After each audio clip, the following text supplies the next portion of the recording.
외환이 많은 문화일수록 강한 규범을 강조를 한다는 거죠. 근데 그런 강한 규범이 있는 사회일수록 굉장히 종결 욕구가 강하다는 거예요. 불확실한 시대에 대해서 아주 두려워하고 한국이 생각이 나는 거야. 식민 지배도 있었고 전쟁도 있었고 그 외부로의 충격이 많은 시대를 겪었기 때문에 굉장히 종결 욕구가 강한 사회가 되지 않았나. 그런데 사실 이 종결 욕구가 너무 강한 게 위험하다라고 저자는 경고를 하고 있어요. uncertainty를 가장 줄일 수 있는 최고의 방법은 안녕하세요. 롱테이크 김지윤입니다. 안녕하세요. 전하입니다. 네, 이제 완연한 가을. 갑자기 그러네요. 추워졌어. 근데 네. 아침에 되게 춥더라. 자, 이렇게 또 가을이 오면은 우리가 책을 많이 읽어야 된다고. 그죠? 네. 네, 말만 하지 말고 그래서 책을 조금 읽어보려고 네. 우리가 오늘은 또 책을 준비를 했어요. 네, 오랜만에 책 이야기를 해보겠는데요. 제목은 불확실한 걸 못 견디는 사람들. 난데? 불확실한 걸 못 견디는 네. 지윤님. 네. 영어 제목은 uncertain이에요. uncertain. 네, 미국 메릴랜드 대학 교수 아리 크로글란스키 교수가 쓴 책인데요. 이분은 동기부여 전문가로도 알려져 있어요. 그래서 지금이 굉장히 불확실한 시대잖아요. 그쵸. 우리가 코로나를 겪었고 올해 기후변화를 정말 극심하게 맞아요. 겪었는데요. 이런 불확실성이 높아진 시대에 우리가 어떤 마음을 가지고 살아야 하는가에 대해서 굉장히 친절하게 쓰여진 책입니다. 재밌게 읽었고요. 제가 이제 예전에 읽었던 캐럴 드웨의 마인드셋이라는 책이 여기 책 안에도 인용이 되는데 그 책과 결을 같이 하는 책이라서 더 재밌게 읽을 수 있었어요. 저는 사실 이 책 처음에 보고서는 이제 제목만 보고 또 자기계발서인가? 이런 생각을 했어요. 그러니까 원래 자기계발서를 굉장히 찾아서 읽는 스타일이 제가 아니기 때문에 뭐 그게 흥미는 많지가 않거든요. 네, 근데 이제 읽어보니까 예상외로 굉장히 흥미진진한 거예요. 맞아요. 그냥 뭐 불확실성의 세계 시대에서 우리가 어떻게 살아야 되나 뭐 이런 얘기라기보다는 이걸 통해서 사회라든지 정치라든지 이런 것들 분석을 한 글이에요. 맞아요. 그래서 생각보다 굉장히 재밌게 읽었어요. 그리고 각종 사례가 굉장히 자세하게 맞아요. 나와 있죠. 그래서 생각해 볼 수 있는 거리도 많고 그리고 우리한테 적용해 볼 수 있는 것들도 많고 그래서 아주 재밌게 읽었는데 그러니까 올해가 뭔가 이렇게 불확실성이 증폭되는 해인가 봐. 그렇죠. 뭐, 각지에서 전쟁도 일어나고 있고. 그렇죠. 인사이드 아웃 영화도 그렇고 맞아. 거기서도 불안이 나와갖고 그런 거 보면은 한국만 그런 게 아니고 전 세계적인 어떤 뭐 트렌드가 아닌가? 굉장히 불안정하고 불확실해서 두려워하는 코로나 때문인 것 같기도 하고요. 뭐 그런 생각이 들더라고요. 근데 굉장히 불편하잖아요. 불확실한 상황이란 건. 그렇죠. 불안하니까 막 빨리 벗어나고 싶지. 맞아요. 불확실한 상황을 완전히 즐기는 사람이 있을까? 서퍼들? 근데 사실 불확실성을 완전히 즐기는 사람은 없을 것 같고 대부분의 사람들은 이 상황을 어떻게든 결론을 짓자, 그쵸. 벗어나자 뭐 이렇게 생각을 하는데 크로글란스키 교수는 이런 마음을 종결 욕구라고 종결 욕구. 부르더라고요. 어떤 마음인가? 질서를 선호하는 마음, 예측 가능성을 좋아하는 마음, 그 다음에 모호함에 대해서 거부하는 것, 뭐 이런 것들을 종결 욕구라고 하고 있는데 이렇게 되면 의사결정을 좀 빨리 하고 싶기도 하고 뭐 어쨌거나 모호한 상황을 없애버리려는 그런 마음이 들죠. 그러니까 이게 불확실하니까 불안한 마음을 없애기 위해서 그냥 빨리 끝내라 네. 이거죠. 그러니까 한 챕터를 빨리 끝낸다 뭐 이런 얘기가 그렇죠. 있잖아요. 네. 야구에서 보면요, 투수가 공을 던지잖아요. 네. 근데 제일 불안할 때가 이제 1루, 2루, 3루 이런데 주자가 나가 있을 때. 2루에 있을 때 불안할 것 같아. 되게 불안하거든 그럴 때. 그런데 홈런을 맞고 나면 오히려 괜찮대요. 일단 끝났으니까. 근데 이게 홈런도 아니고 안타가 쳐갖고서는 계속 주자가 나가고 이런 상황은 굉장히 스트레스를 받는다 그러더라고요. 그러니까 계속적인 불확실성의 시기인 거지, 그 시기가.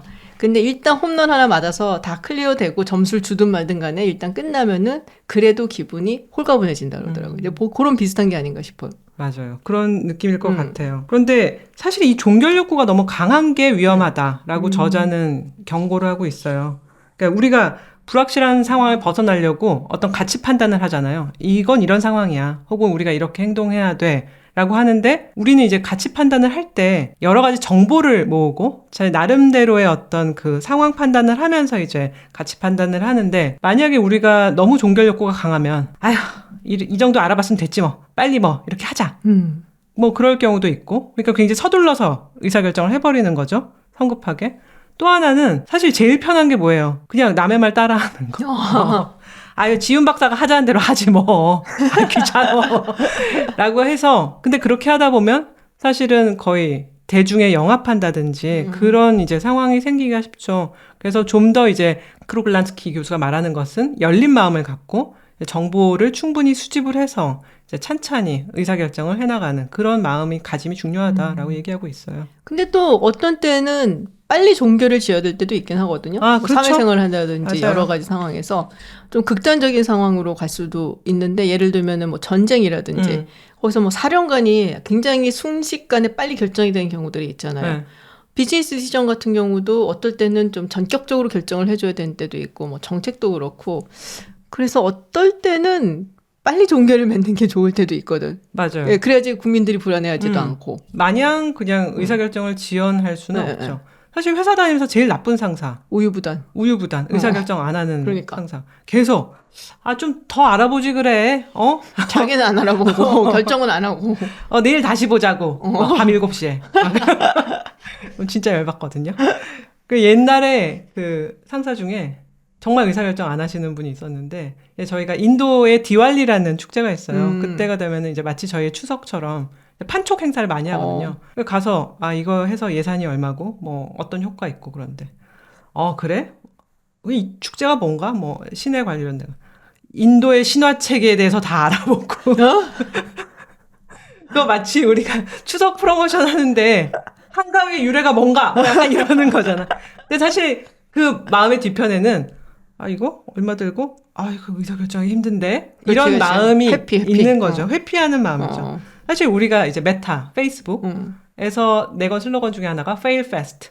빨리 한번 실패하고 어떻게든 아까 홈런 맞는 것처럼 하고 그치.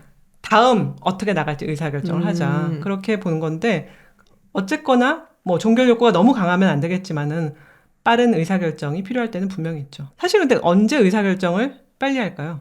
언제 의사결정을 빨리 하냐고? 우리가 언제 빨리 이 상황을 매듭짓자라고 하는 거는 사실 알고 보면은 심리적, 물리적으로 불편할 때 그렇게 한대요. 그렇죠.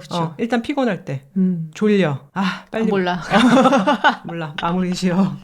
그 다음에 두뇌 속에서 정보 처리가 어려울 때, 술 마실 때, 알딸딸할 때, 이거 머리가 잘 안 돌아가는데. 그리고 우리가 술 마시고 그래 해봐 막 이런 거 많이 하잖아요. 막 카톡 보내고. 그치. 그런 거는 굉장히 위험하다는 거죠. 내가 그러지 않나? 조심해야겠다. 그래서 예전에 그런 얘기가 있었어요. 그러니까는 밤에 생각난 것을 바로 실행하지 말고 맞아요. 적어놨다가 아침에 일어나서 다시 한번 봐라. 그러면은 이런 개 같은 생각을 한다. 그게 바로 술 마시면서 졸릴 때. 그렇지. 굉장히 위험한 거죠. 막 치기에 달아갖고서는 막 이런 거. 그래서 옛날 여자친구 전화하고 막 남자친구한테 문자 보내고 뭐 이런 거. 그거 사실 이제 약간 얼이 빠진 상태인데 그걸 좋은 말로 유식하게 종결 욕구가 높아진 상태라고 우리가 표현을 하겠습니다. 책을 읽으면 이렇게 좀 지식인의 냄새를 풍겨야죠. 그런데 이 책에서 되게 재밌는 걸 봤어요. 서둘러서 이제 종결 욕구가 강해지는 또 하나의 상황이 더울 때래요. 날씨가 더울 때? 그 올해 엄청 더웠잖아. 내년엔 더 더워진다는데. 그러면은 사람들이 마음도 급해지고 심지어 범죄율도 높아진대요. 그래서 우리가 이 기상 이변이라는 게 단지 덥다로 끝나는 게 아니라 사람들의 여러 가지 안 좋은 행동을 일으킬 수도 있겠구나라고 생각이 됐어요. 지윤님은 불확실성을 즐기시나요? 쓸데없는 질문인가? 그런 정말 쓸데없는 질문을. 죄송합니다. 여행 갈 때 엑셀 파일 만들어갖고 그러니까. 시간까지 적어놓는 사람한테. 그러니까. 근데 저는 모든 불확실성을 차단하는. 근데 저는 굉장히 롱텀으로 봤을 때는 계획은 안 세워요. 왜냐면은 이미 내가 계획을 세워도 절대로 그대로 가지 않는다는 걸 배워버린 나이가 돼버렸어. 그리고 옛날부터도 그런 식으로 계획은 안 세웠던 것 같아요. 근데 다만 뭐 일주일 계획 뭐 이런 거는 세우죠. 일주일에 뭐가 있고 그렇기 때문에 수요일에 뭐가 있으니까 월요일까지 뭘 끝내야 되고 이런 식의 계획은 꼭 세우는데 지금도 그렇고 옛날에도 그랬는데 약간의 차이가 있어요. 옛날에는 그래서 그대로 안 되면은 너무 괴로웠어. 너무 괴롭고 이런 쓸모없는 인간. 무서워. 이렇게 시간과 인생을 낭비하다니 막 이런 게 되게 쓰레기. 쓰레기. 근데 요새는 그렇게까지는 생각 안 하는 것 같아요. 그 계획을 세워도 틀어지는 일이 있고 딴 일이 생길 수도 있고 그리고 내가 좀 게을러져서 못하는 일도 있고 그러잖아요. 근데 게을러져서 못하면은 막 이러는데 뭐 일이 틀어져서 제대로 안 되면 생각했던 대로 안 되면은 뭐 그럴 수도 있지. 혹은 뭐 이러다가 또 지나가기도 하고 요게 안 되면은 뭐 또 다른 게 될 수도 있고. 그래서 그런 식으로 조금은 약간 여유롭게 생각하는 그런 건 있어요. 이거는 살아오면서 배운 경험인 것 같아요. 아, 우리가 이제 좀 성숙해진 것 같아. 그렇지. 불확실한 것이 항상 나쁜 것은 아니다. 뭐 이런 그렇죠. 것도 좀 깨달은 것도 있고. 결국은 불확실할 때 하이 리스크 하이 리턴. 그치. 네. 맞아요. 그래서 불확실할 때 내가 가만히만 있지 않는다면, 그러니까 뭔가를 해내려고 굉장히, 그러니까 여러 가지로 노력을 하고 다양한 걸 보고 그리고서는 이제 결정을 해서 나간다면은 그게 항상 성공하진 않지만 어떨 때는 생각지 못했던 성공을 가져다 주기도 맞아요. 하더라고요. 그래서 그거를 나이를 먹으면서 이제 경험으로 배우니까 조금 누그러들긴 했는데 그래도 여행 갈 때 엑셀을 만들지. 불확실성을 용서하지 않겠어 뭐 이런 마음으로. 그치. 근데 저는 불확실성을 줄이려고 할 때와 그냥 불확실성을 놔둘 때가 이제 조직 생활에서 회사 생활할 때는 불확실성을 싫어하죠. 왜냐하면 많은 사람들이 일하는데 안 그래도 복잡성이 높잖아요. 그쵸. 거기에 이제 불확실성이 끼어들면 점점 더 막 복잡해지니까 가능하면 이제 시장 조사, 뭐 수요 예측 이런 것들을 빨리빨리 하고 작은 의사결정, 빠른 의사결정들을 이제 빨리빨리 해나감으로써 불확실성을 줄이려고 하는 편이고요. 그 다음에 저 아까 말한 대로 뭐 해서 실패를 해봐야 또 거기서 배우고 그치. 또 이제 수정해 나가고 이런 게 더 좋다고 생각하고 다만 개인 생활에서는 불확실성을 좀 펼쳐놓는 편이에요. 특히 여행 가거나 이랬을 때 그냥 뭐 별로 계획 없이 정처 없이 걷거나 모르는 데서 그냥 내려서도 한번 둘러보거나 그런 식으로 불확실성에 저 자신을 그냥 완전히 오픈해 놓는 그런 상황을 즐기기도 하죠. 스트레스 좀 안 받겠다 그러면. 그게 이제 조직 생활에서 이제 불확실성을 줄이려고 계속 스트레스를 받아오다 보니까 개인 생활에서는 그런 식으로 하면서 이제 풀어줘야 밸런스가 맞는 게 아닐까? 그런 생각도 했어요. 근데 이 책에서 보면은 이 불확실한 상황에 대해서 사람마다 반응하는 게 다르잖아요. 그렇죠. 어떤 사람들은 그거에 막 안다복달하면서 빨리 이거를 끝내버려야겠다. 종결 욕구가 아주 강하게 발현이 되고 또 어떤 사람들은 그냥 잘 되겠지 하면서 자신의 할 일을 하면서 버티는 사람들도 있고 근데 그런 다른 반응이 또 우리가 심리학하면 항상 나오는 얘기지만 어릴 때 양육 방식이 어땠나 뭐 부모와의 관계는 어떤가 애착 관계는 잘 형성이 됐고 사랑을 충분히 받으면서 자신에 대해서 확신 이게 이제 강하게 있는가 뭐 이런 걸로 따지고 있더라고요. 그런 안정적 유년 시절을 보내면 불확실성을 대하는 마음이 좀 더 넓어지고 여유 있어진다 이렇게 말씀하시는 거죠. 네. 저는 이 책 보면서 그 구절을 읽으면서 책에서 J.D. 벤스 생각을 했어요. 힐빌리. 공화당 부통령 후보 문제가 좀 있으신 정말 열악한 상황에서 그치. 러스트벨트의 맞아요. 가난한 그 가정에서 태어나고 어머니는 중독자, 마약 중독자. 아버지는 이제 안 계시고 그렇죠. 그런데 이렇게 어려운 환경이지만 안정적 애착 관계라는 게 있죠. 할머니. 그 다음에 그 중독 상황에서도 아들을 꼬박꼬박 도서관에 데려갔던 어머니.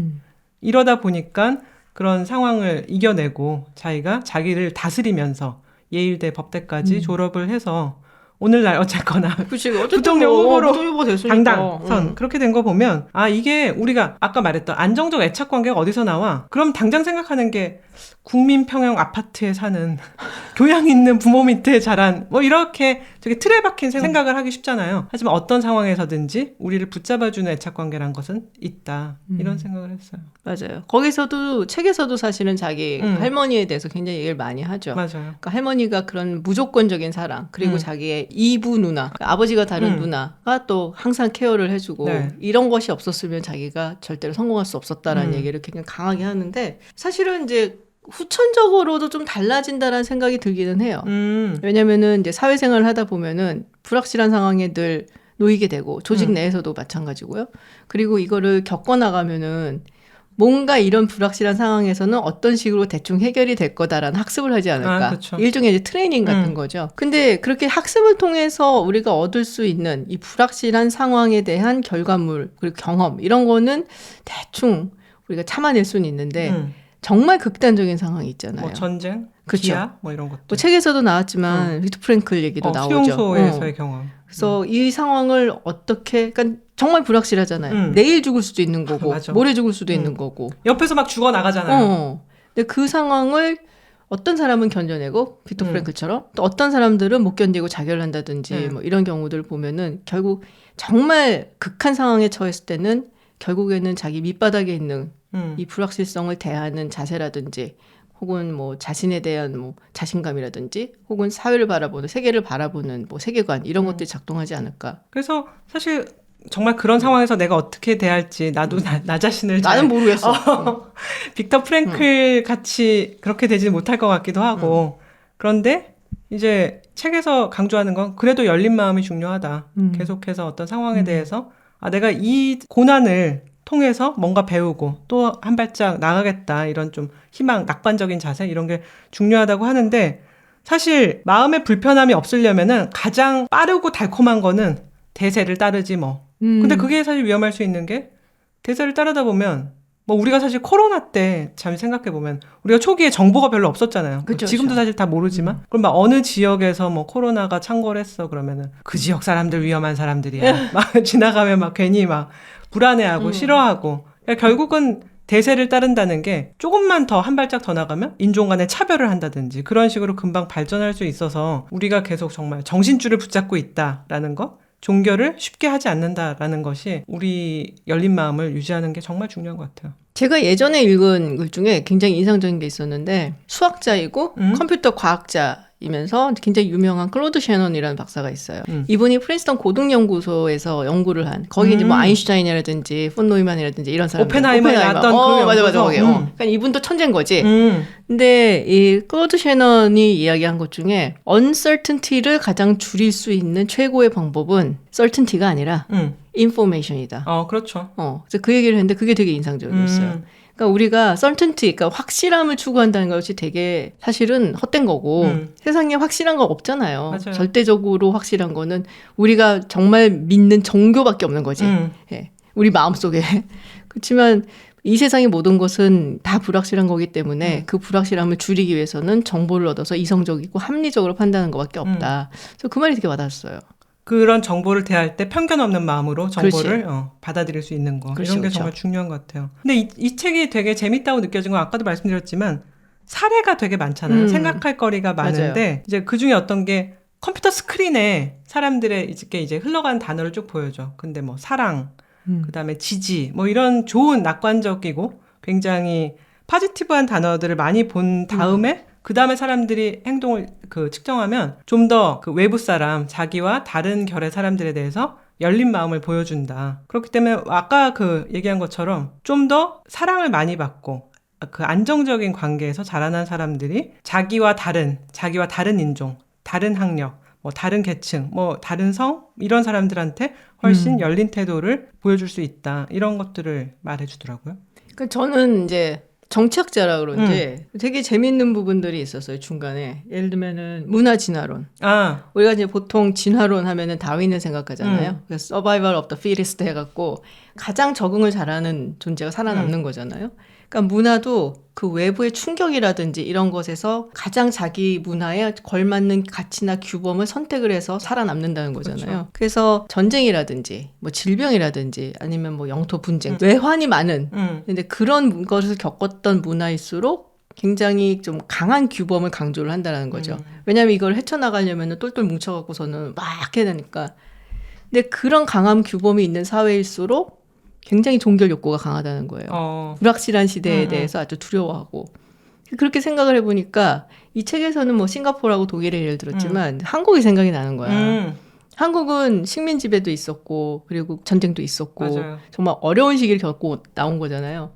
그렇게 이제 외환이 많고 그 외부로의 충격이 많은 시대를 겪었기 때문에 우리가 막 산업 성장을 해야 된다 할 때 똘똘 뭉쳐갖고서는 막 그렇게 금모으기 운동. 그렇지. 그런 것도 했고. 그러다 보니까 결과적으로 굉장히 종결 욕구가 강한 사회가 되지 않았나. 그러니까 불확실한 거를 굉장히 싫어하고 맞아요. 확실한 것을 추구하고 그러다 보니까 모두 다 의대를 가려고 하고. 그게 아닐까? 그게 가장 뭔가 보장해준다 그러면. 그렇지. 근데 문제는 거기에 모두 다 추종을 하는 거지. 그래, 너도 나도. 그렇죠. 뭐 이렇게 되는. 그런 거 조금 안타까운 것 같아요. 맞아요. 그러니까 뭔가 내가 꿈을 이루기 위해서 어떻게 될지 모르지만 한번 걸어보겠어 이런 것보다는 일단은 이 길로 가면은 미래가 어느 정도는 안정적으로 보장이 되니까 이거를 이제 엄마 세대부터 해갖고 계속 추구를 한다는 거죠. 맞아요. 이 책에서 그거랑 연결지어서 굉장히 유명한 그 연구를 하나 인용을 하거든요. 1970년대 초반에 네덜란드 문화심리학자 허프스테터가 이제 각국의 불확실성에 대해서 대하는 자세에 대해서 조사를 해요. 그래서 불확실성을 회피하는 성향이 높은 국가, 한국, 일본, 독일, 그리스. 근데 거기에 대해서 조금 오픈된 회피 성향이 낮은 국가는 스웨덴, 자메이카. 그 다음에 미국, 캐나다는 그 사이에 있다고 그래요. 근데 한국 사람들이 왜 불확실성을 싫어하는가? 그 이유를 밝혀놓지 않았는데 아까 이제 지훈 박사가 얘기한 것처럼 삶 자체가 너무 불확실한 게 많아. 그러니까 싫어. IMF가 터지고. 그다음에 너무 빠르게 성장하니까 그거 자체가 또 굉장히 불확실하잖아요. 그러다 보니까 점점 중간만 해. 남들이 하는 거, 또 안전한 거 이것만 해. 라고 하는 그야말로 종결 욕구가 높은 사회가 돼버린 거 아닌가. 그래서 직업 같은 경우도 이제 IMF 되면서 대량 실업 사태가 일어나고 그쵸. 언제 조직에 있다가 잘릴지 몰라. 일단 대기업으로 가. 일단 의사를 해. 뭐 판검사를 해. 이런 그 성향이 점차로 강해지는 것 같아요. 저는 또 하나 재밌었던 게 공정에 대한 얘기였어요. 공정. 그러니까 우리 젊은 세대가 특히 MZ세대가 정말 중요하게 생각하는 덕목이 공정이라는 얘기 그렇죠. 되게 많이 하잖아요. 맞아요. 근데 여기서 이제 책에서 보면은 예를 들어서 한 화학 공장에서 정리해고를 하는데 잘리잖아요, 자기가. 근데 자기가 잘린 것에 대한 이유가 명확하고 그리고 자르는 과정이 공정했다. 투명했다. 뭐 그런 식의 확신을 준다면은 그 사람은 그러면은 뭐 내가 여기서는 회사가 원하는 어떤 그 기준에 못 미쳤으니까 이렇게 된 거고 그러면 나가서 내가 이 기준에 맞춰갖고 열심히 하면은 잘 되겠지. 그래서 조금 더 긍정적인 생각을 하고 회사를 나갈 수가 있다는 거예요.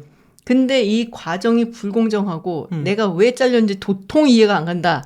이런 생각을 가진 사람은 굉장히 불확실성에 대해서 두려워하고 아주 부정적으로 나간다는 거야. 아니 갑자기 그 재밌는 예가 떠올랐다. 그 X 있잖아요. 예전 트위터. 거기서 앨런 머스크 님이 들어가시면서 엄청나게 정리해고를 하거든요. 그렇죠. 근데 그 중에 하나는 코딩 테스트를 해요. 근데 어떻게 보면 굉장히 오랫동안 회사에서 내가 트위터의 소프트웨어 엔지니어였는데 와서 시험을 봐야 돼. 그래서 떨어뜨리는데 그게 굉장히 사람들한테 모멸감도 주지만 그치.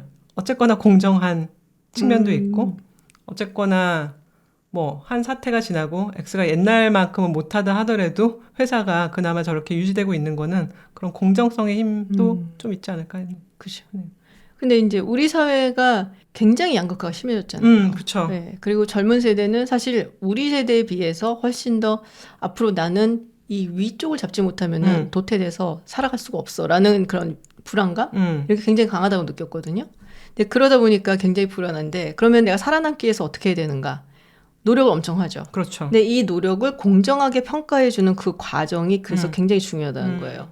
그러니까 이 불안감을 상쇄해 줄 수 있는 그게 이제 공정한 과정이라는 거고 이 과정이 조작이 된다든지 이렇게 되면은 만약에 공정하다면은 내가 노력을 해갖고 그만큼 이룰 수 있다라는 그리고 결과물에 대해서 받아들일 수 있다라는 게 되는데 공정하지 못하고 그 과정이 무슨 조작이 들어간다든지 해서 결과가 나한테 안 좋게 나온다 그러면 받아들일 수가 없는 거예요. 그러면 훨씬 더 불확실성이 높아지고 불안감도 높아진다는 거죠. 그래서 그런 의미에서 요새 MZ세대들이 그 공정을 굉장히 외치는 게 여기 이 책을 보면서 약간 그런 시각에서 이해가 되더라고요. 맞아요. 하여튼 우리가 오디션 프로그램 이런 데서 만약에 부정이 꼈다. 정말 난리가 나지. 플러스 원 막 이런 거. 맞아. 난리 나잖아. 그러니까 그거를 이해할 수 있겠네. 용서가 안 되는 거야 그거는. 그런데 사회가 불안할수록 나타나는 또 하나의 현상은 포퓰리즘이죠. 불확실한 시대에 자기 스스로 뭔가를 결정하는 게 아니라 그냥 남의 의사에 편승하는 그런 현상이기도 한데요. 작년인가? 지식플레이에서 포퓰리즘에 대해서 한번 얘기했었죠. 뭔가 엘리트를 악마화하고 대중을 굉장히 선하게 포장을 해서 엘리트를 공격하는 걸 정당화시키는. 근데 이것도 확실히 사회 불확실성과 연관은 있는 거죠. 왜냐하면 지금 유럽에서 극우 파퓰리즘이 막 득세하는 것도 사실 유럽 사회가 지금 경제적으로 어렵고 난민 문제라든지 이런 불확실성이 높아가기 때문이잖아요. 그렇죠. 그러니까 우리가 포퓰리즘 얘기를 할 때 대중 영합주의 뭐 이런 식으로 얘기 많이 하면은 이제 어떤 분들은 그런 말씀을 하세요. 민주주의가 원래 대중의 뜻을 따라가는 게 아니냐. 백지장 한 장 차이 같아. 그렇게 느끼기도 하는데 그러니까 명확한 차이는 사실 그거예요. 대중과 엘리트를 대척점에 두고 대중은 굉장히 선하고 정의로운 존재라고 얘기를 하고 엘리트는 악하고 대중을 착취하는 나쁜 존재인 거야. 트 선생님이 생각이 나네. 그치. 그래서 이제 그게 굉장히 중요한 거예요. 그냥 민주주의와 포퓰리즘의 차이는 이제 그거라고 얘기를 할 수가 있는데, 얘기한 것처럼 저도 그 생각을 되게 많이 했었어요. 여기서 이 책에서 얘기하는 게 그거잖아요. 개인적으로 어려움을 겪고 혹은 무시를 당한다라고 생각하는 사람, 이런 사람들이 특히 포퓰리즘에 굉장히 이제 경도가 된다라는 얘기인 거죠. 그러니까 자기의 주변이라든지 개인적인 존재감이 낮춰져 있는데 그 사람의 어떤 사회적 정체성에 굉장히 의미를 부여해주는 그런 이제 집단적인 서사의 매료가 돼서 아메리카. 그래서 이제 거기 가서 나는 존재를 찾는 거지. 내 의미를 찾는 거고. 그래서 뭐 예를 들면은 이런 거예요. 그러니까 Make America Great Again이잖아요. 그 슬로건은 원래 레이건 대통령이 제일 먼저 썼는데 근데 그 말만 가지고 되게 좋은 거란 말이에요. 그쵸? 뭐 나쁠 게 하나도 없어. 근데 여기서 말하는 그 Make America Great Again에서의 그 아메리카에 속하는 아메리카는 누구인가 이 부분인 거죠. 그러니까 이 아메리칸이라는 정체성이 만약에 미국이 가져왔었던 민주주의라든지 아니면 여러 가지 뭐 가치라든지 이런 거에 함께 뭐 동조를 하고 기반을 하고 미국에 살고 있는 사람들이 아메리칸이다 하면은 사실 큰 문제가 없는데 이게 만약에 인종을 기반으로 한 아메리칸이다. 그러면은 이게 좀 문제가 될 수가 있는 거죠. 사실 미국은 다민족, 다인종, 그쵸. 이민을 다 받아들이는 그런 국가인데 거기서 뭔가 구분을 지으려고 하면 그치. 위험성은 굉장히 큰 거죠. 그러니까 유럽에서 나타나는 것도 사실은 마찬가지인 거예요. 요새 나오는 우리가 뭐 극단적 민족주의 정당들 얘기를 보면은 대부분이 하나씩 가지고 있는 게 이민 반대, 뭐 이런 거란 말이에요.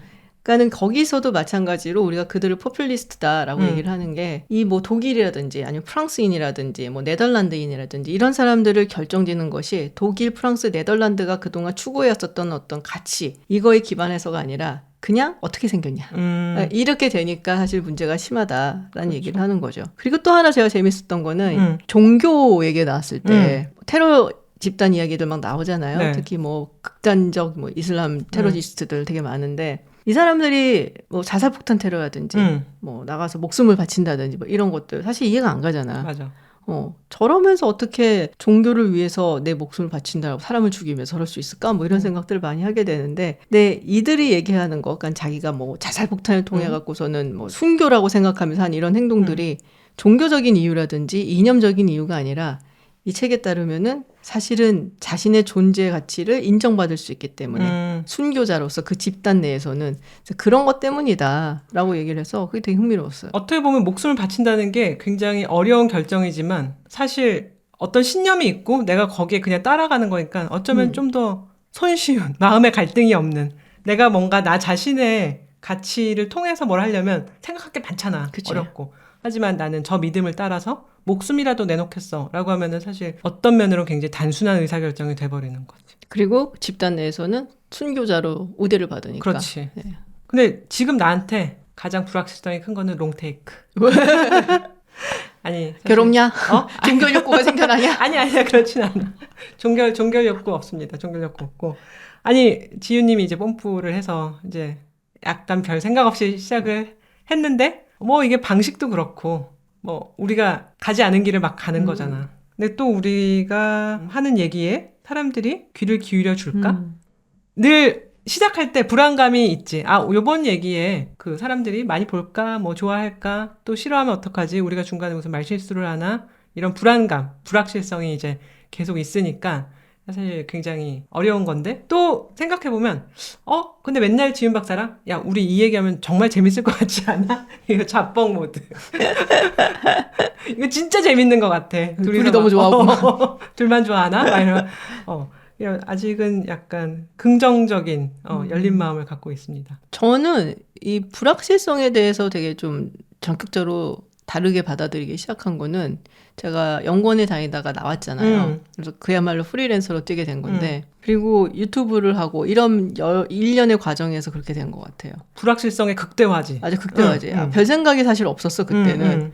뭐 나와갖고 뭘 하겠다라든지 이런 것도 크게 없이 일단은 뭔가를 더 해봐야 되는 상황이기 때문에 그러니까는 이제 제 인생이 나이를 먹으면서 되게 달라지잖아요. 그렇죠. 어릴 때는 그냥 굉장히 확실한 인생을 산단 말이야. 그냥 학교 다니고 부모님 말씀 듣고 공부 열심히 하고 뭐 그러면은 뭐 대충의 그림이 그려지는 인생을 살다가 이제 뭐 20대 넘어가고 30대 되고 막 이러면서 완전히 다른 인생을 또 근데 또 생각해보면 20대에는 불확실성이 높으면서도 요 불확실한 시기에 우리가 뭐 학교를 마치고 하면 50대는 엄청 확실하게 사는 거야. 그럴 줄 알았지. 근데 전혀 아니었어. 20대 때 불확실했던 거는 기껏해야 남자 문제였어. 아, 그렇지. 내 생각에는 그게 제일 불확실했어. 근데 하여튼 간에 그러다가 인생이 그냥 불확실성으로 막 점철이 되고 난리가 나고. 확실한 구석이 몇 개 없어. 확실한 게 아무것도 없는 거야. 막 그러면서 옛날에 살던 방식으로 살면 안 되겠다는 생각이 되게 많이 든 거예요.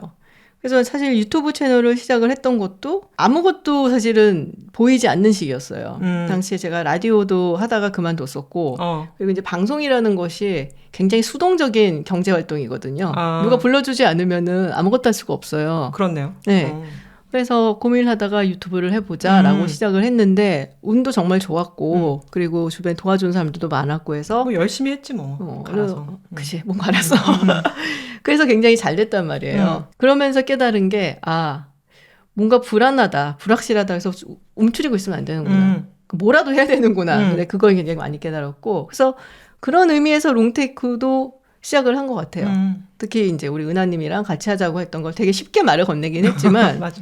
할래? 뭐 이런 거지 그냥 전화로 그냥. 근데 끄덕끄덕. 분명히 그건 있었어요. 될지 안 될지는 모르지만 그렇지. 진짜 미래는 불확실하지만 이거 살리려다가 망할 수도 있지만 그래도 이 50대 여성이 뭔가 들을 만한 이야기를 하는 근데 그런 채널 하나를 만들어보고 싶다. 아주 막연한 생각만 있었어. 될지 안 될지도 모르고 이게 어떤 방향으로 갈지도 모르고 하다가 전훈아니 관두겠다고 나갈 수도 있고 뭐 여러 가지 불확실성이 있었지만 직장을 구했어. 뭐 이럴 수도 있지. 그렇지. 근데 굉장히 좋은 경험인 것 같아요. 한번 내가 지식 플레이를 해서 그래도 어쨌든 결과를 괜찮게 가져왔으니까 롱테이크도 잘 되지 않을까? 안 되면 또 할 수 없는 거지만 그래서 그런 희망을 갖고 했는데 그래서 저는 되게 만족하고 좋아요. 이 책에서 제일 마음에 들었던 부분이 우리가 실패 속에서 배우고 발전한다라는 건데 사실 우리가 실패를 몇 번 해보게 되면 이런 마음을 갖기가 되게 어렵죠. 배우고 그치. 발전한다는 뭐 개뿔 뭐 난 또 실패하는 거 아니야. 맨날 이러는 거야. 뭐 이러면서 내가 뭘 잘못했다고. 그런데 어쨌거나 뭐 롱테이크도 처음에 막 어떤 거는 열심히 했는데 조회수 안 나오고 그러면 이거 뭐 이제 안 되나 봐. 누가 그럴 줄 알았어. 우리 얘기를 누가 듣겠어. 막 이러면서. 그런데 그럼 이렇게도 해볼까 저렇게도 해볼까? 그 1년 좀 넘는 시간에 제가 유튜브 자체에 대해서도 많이 배우고 또 새로운 방식을 둘이 이제 머리 싸매고 연구하기도 하면서 많이 배워가는 것 같고 그게 굉장히 좋은 것 같아요. 무엇보다 좋은 게 롱테이크는 들어주시는 분들이 굉장히 따뜻하세요. 그리고 정말 마음속으로 깊이 이 채널에 애정을 갖고 있는 게 느껴져요. 그래서 막 기운을 얻죠 우리가. 기운을 정말 많이 얻어요. 기를 받습니다. 네. 그래서 그게 굉장히 좋고 옛날에 그 신일숙 작가의 아르미의 네 딸들이라고 있어. 나 엄청 좋아하는 건데. 엄청 좋아했지. 진짜 열심히 봤는데 나도. 이권의 마지막 부분에 있어. 그게 뭐냐면은 그 큰언니가 원래 이 수아르다란 둘째가 좋아했었던 리할이라는 남자를 이제 자기가 하룻밤에 상대로 선택을 하는 그 장면이야. 그 이야기를 듣고 수아르다가 막 뛰어오는 장면과 겹쳐갖고 딱 난 별걸 다 기억하지? 그러니까. 이름까지 막. 근데 거기서 쓰여졌던 글귀가 있어. 뭐지? 인생은 예측불허. 그리하여 생은 의미를 갖는다. 명언이었지. 네. 인생 철학이죠, 진짜. 그래서 인생은 예측불허이기 때문에 어떤 결과가 올지 모르기 때문에 생은 의미를 갖는다. 그래서 불확실성을 즐겨. 네. 저희 매주 즐기고 있습니다. 네, 그래서 오늘은 이렇게 책 이야기를 좀 해봤습니다. 네, 불확실한 걸 못 견디는 사람들. 뭔가 제 얘기 같기도 한데. 그렇지만 저는 그래도 나름 잘 견디고 있습니다. 그래서 정말 가끔 다시 펼쳐볼 것 같아요. 재밌게 읽었고 아주 흥미롭게 읽었어요. 또 다음에 재밌는 그 이야기로 돌아오도록 하겠습니다. 네, 롱테이크 김지윤 전환이었습니다. 고맙습니다. 감사합니다.